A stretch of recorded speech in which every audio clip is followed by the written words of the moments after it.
All right, guys. This is my first video on this channel. So this isn't going to look the prettiest. It's not going to sound the prettiest, but I would very much like to eventually get monetized and funnel all that back into these and just keep it going from there, because man, it is hard out here in the streets financially. So I just, I would very much like for this to go somewhere going forward. But with that being said, this is going to be a quick review of the new retro carded, or I guess not the Has or the man, oh man, not the Toy Biz inspired one, but the kind of the newer one. But this is Spider-Man 2099, and as far as I can tell, this is the best one they've ever done. I just recently started a new collection. My previous collection had well over 500 figures, and not a single normal Miguel O'Hara was in that collection. So I'm very happy to finally have one. And like I said, as far as I can tell, this is the best one they've ever done. So, not exactly a matte finish, but I think the days of these things being just a glossy disaster are over. Because I mean, plastic is gonna shine no matter what, but like particularly the head looks phenomenal. So hoping it stays like that going forward, because it looks nice. So I guess starting at the head here, there is a dumbbell in the neck, and you can get a decent tilt. It can look down about that much, not a whole lot. It does go all the way around, and it can look up that much. And I prefer a ball peg on a hinge, because I'm not a huge fan of this dumbbell system. I feel like when you have it, you get decent tilt, but you trade off the up and down, and I would just kind of rather everyone be able to look up or down, especially a Spider-Man. I will say though, there is a kind of a cutout in there to allow the stem of that thing to come out more, and this is the first time I feel like it works, because most of the time when they have that, I feel like it's like, why even bother putting that in there, because I just kind of don't feel like it does anything. But this is the first time, and it's not great, but this is the first time I feel like it does anything. So there's that. And then you got a dumbbell at the midsection there, which is nice, and it can go tilt that much, tilt that way, that much, without bending this hinge down there. It goes forward that much, not a whole lot, and it goes back that much, not a whole lot.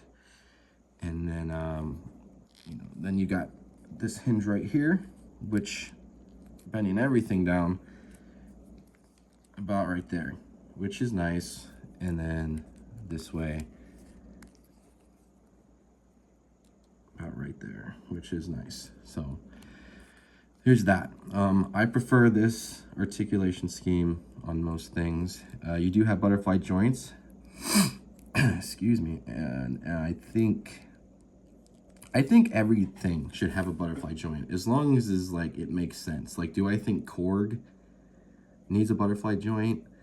Probably not. But I feel like if it makes sense, as long as they can fit it in, I think everyone should have one. But it does extend the decal pretty nicely. It kind of looks a little weird with how much more red comes up right here, but I do love when they're able to do that. So it goes forward about that much, and it goes back quite a bit. Shoulder coming out all the way around here, can hinge up.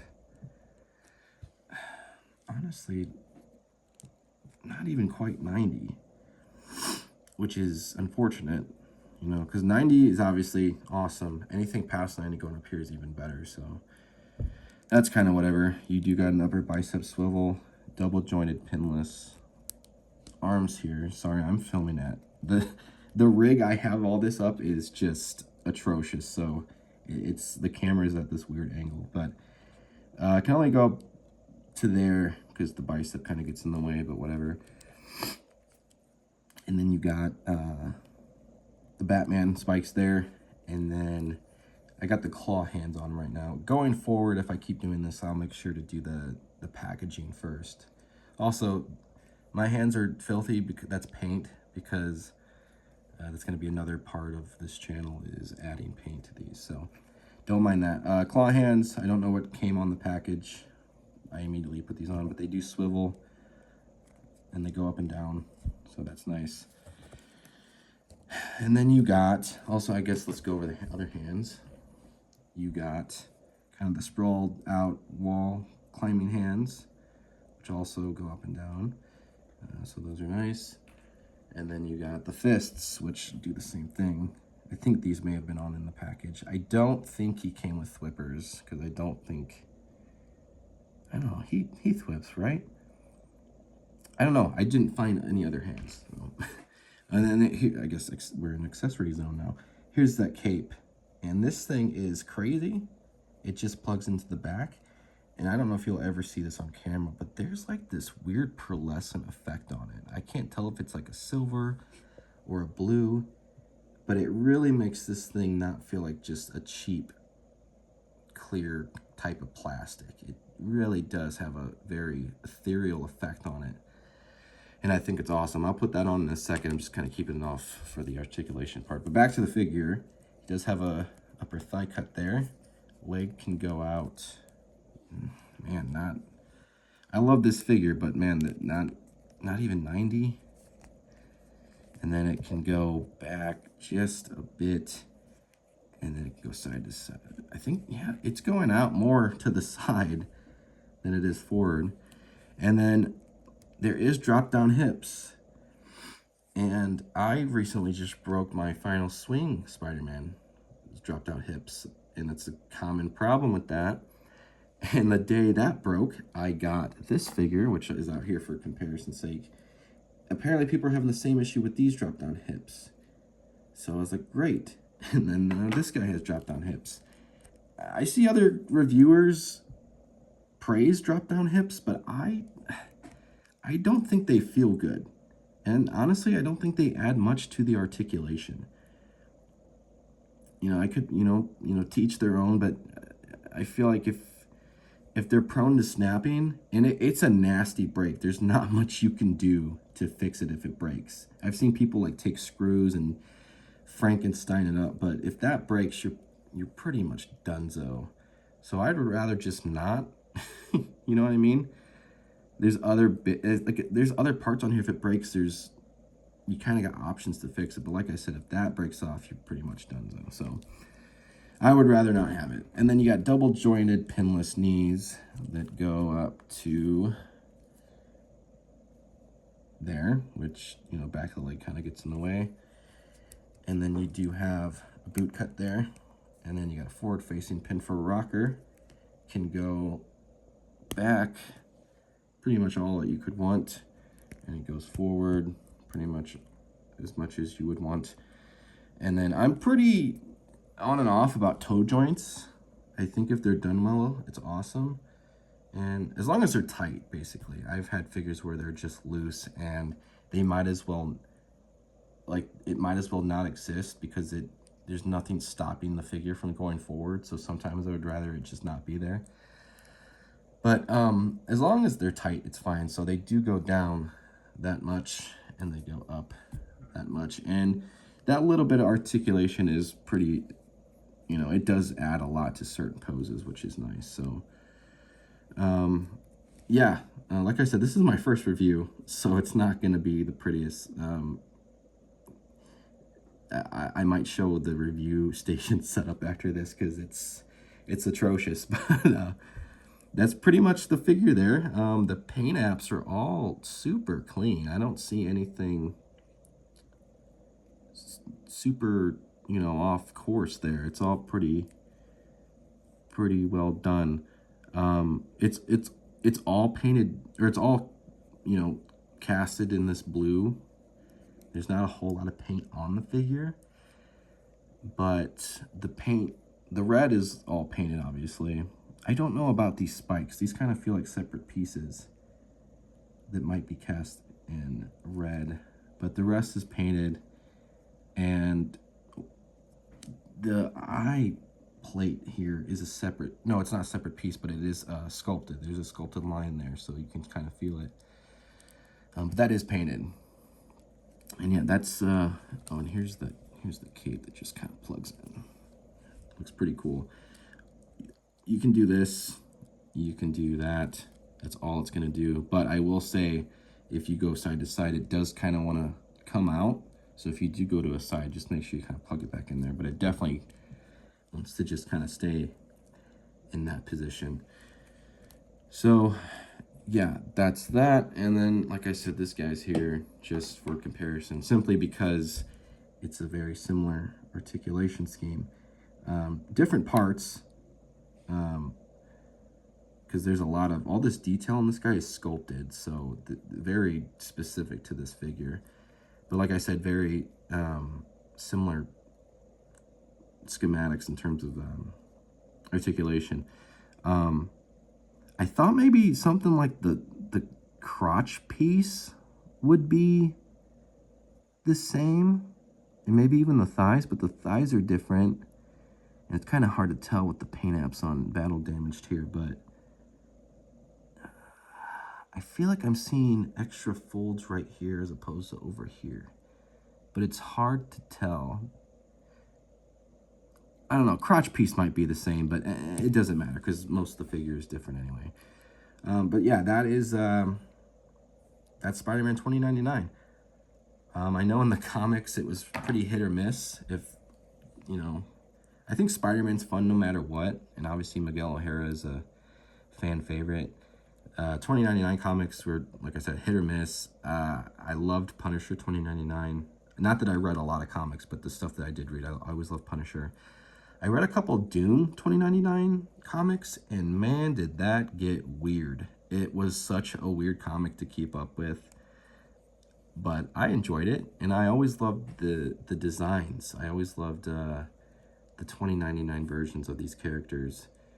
And obviously when you hear 2099, I think most people are thinking of Miguel O'Hara here. So yeah, so that, like I said, this isn't going to be the prettiest review. It's not going to be the most in-depth, but I just wanted to at least do one and get it out there and see if I get any clicks. You know, I'm not expecting this to blow up overnight, but I would very much like to get to a place where the channel can fund itself in terms of keeping up with all of these, because if, you know, if it gets funded, I'll get everything as it comes out. All the money, the revenue from here can go into these. But right now, I mean, I'm buying these with my own money while trying to better my life. So it's going to be kind of slim pickings, pick and choose as I go in terms of what I'm buying to review. For example, like the new Rachel Summers figure.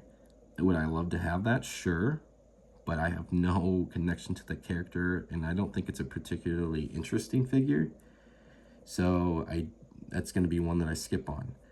Something like I just bought the Astonishing X-Men Beast, because that's a character and design I loved. So I did get that one. Something like the new Black Widow, I'm kind of iffy on. I don't know if I want that or not. Not a huge fan of the gray or the hair. So I don't know.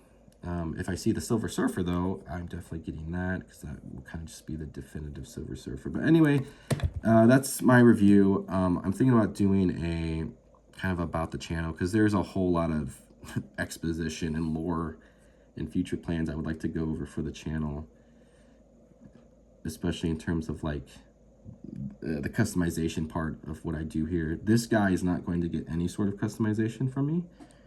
So, I mean, and either is this one. So maybe in the next video. I'm thinking about doing the Beast next, but he's already been customized, and I would love to do the review first before customizing. That way, you know, out the box, you guys can get like the real experience, the real paint apps before I touch them up. If you guys are interested in like a time-lapse video of the customization process, I'm open to that. I think that will be separate from the review, but I think the final product I will put at the end of a normal review, just to see like, hey, if you buy this, here's how it comes. But if you wanted to do something, here's how it could look. So I'm thinking about doing something like that. But I don't know, like I said, this is gonna be super simple. I'm in my kitchen. This is, I don't know what this thing is. It's where we put the bread. And this camera is my phone. It's on a stack of napkins wedged in between the napkin holder. And it's very unnatural. The lighting, there's lights right above me up here. Hopefully that's looking decent. I don't know. So before, I mean, I would love, the first things first, if this gets any sort of revenue at some point, filming equipment is for sure going to be #1 priority. Then we can start doing figures. And like I said, I'm thinking super far ahead, super wishful thinking.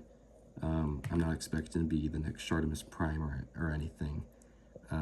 I just would love to be in a position where this stuff could fund itself and it's a win-win. You know, I don't get to blow my actual money on this stuff and I can build my own life. And then you guys can get more content and reviews, and these things could get better. They could look better, and I wouldn't have to pick and choose what I get. So anyway, yeah, that is my review of Spider-Man 2099. Let me know anything I can do to better the next one. Not like the next one I film is going to look much better, but hopefully maybe I can come up with a better lighting situation, a better rig for this phone. But yeah, let me guys know in the comments, I guess. Liking this and subscribing would obviously be awesome. Hopefully I made a fan at some point, and maybe at some point I will feel a little bit more natural talking on the camera. So that's gonna do it. I feel like this has gone on a little too long for a video that is not the greatest. So, but yeah, I would recommend, at the end of the day, I would recommend getting this one. It is by far the best 2099 they've put out. And yeah, thank you. Like, honestly, I know people say this, but for real, if you clicked on this video, watched it all the way through, thank you so much. It honestly means a lot. And it's not just hyperbole. It is like, that's one click closer to doing what I would love to do. So thank you guys so much. I think the next one I'm going to do will be the Astonishing Beast, but we'll find out. And maybe I'll wash my hands before I do that.